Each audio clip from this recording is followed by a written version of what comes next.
Je voudrais tout d'abord, au nom du chef d'état-major général des armées, le général de corps aérien Biram Diop, et en mon nom propre, remercier le commandant de la zone militaire numéro 5, représenté ici par le colonel Nazalan.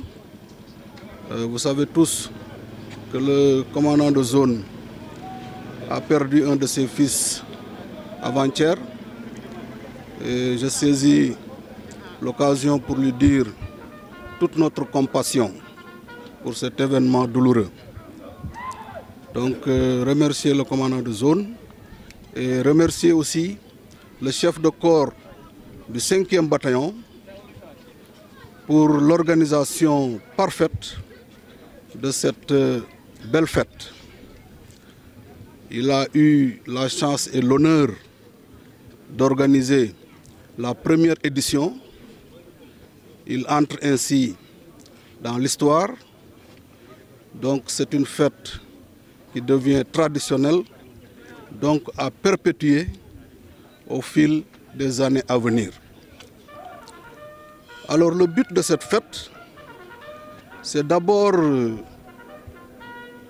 de montrer la cohésion du bataillon. Ensuite, de communier avec les familles des militaires présents à Ziguinchor. Ensuite, de nous rappeler nos camarades qui sont tombés sur le champ d'honneur, soit en Casamance, soit sur les autres théâtres. Et ensuite, de communier aussi avec les veuves des militaires disparus, de communier aussi avec nos blessés, nos grands blessés.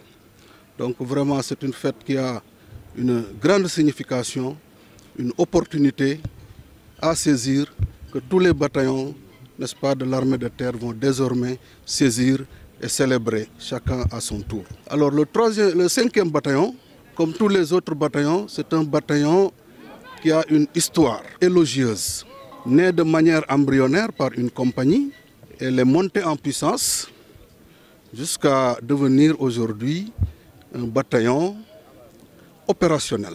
C'est un bataillon opérationnel parce qu'il occupe un secteur, ensuite il fournit des troupes de maintien de la paix et aussi il continue son entraînement dans les différents centres d'entraînement que nous avons. Alors longue histoire, c'est un bataillon qui a joué une grande partition dans la recherche de la paix en Casamance, bien sûr renforcé par d'autres bataillons, d'autres zones, d'autres unités, d'autres zones. Mais c'est le bataillon territorial organique de la zone militaire numéro 5. Et je profite de cette occasion pour saluer et remercier le chef de corps, le féliciter pour le travail qu'il a fait, pour le travail qu'il continue de faire. C'est l'occasion aussi pour le bataillon de se rappeler son parrain. Vous savez que le camp militaire est baptisé camp colonel Georges Boissy. C'est l'occasion pour les militaires de se rappeler leur illustre parrain, de rappeler toutes ses qualités, son professionnalisme qui doit marquer chaque militaire de ce bataillon.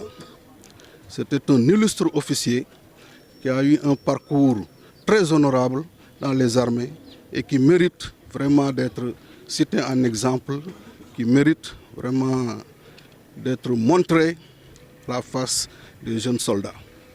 Donc voilà en gros ce que je voulais dire. J'encourage les autorités militaires de ce bataillon à continuer à travailler, à continuer à jouer le rôle important qu'ils jouent dans le dispositif sécuritaire de la zone militaire numéro 5.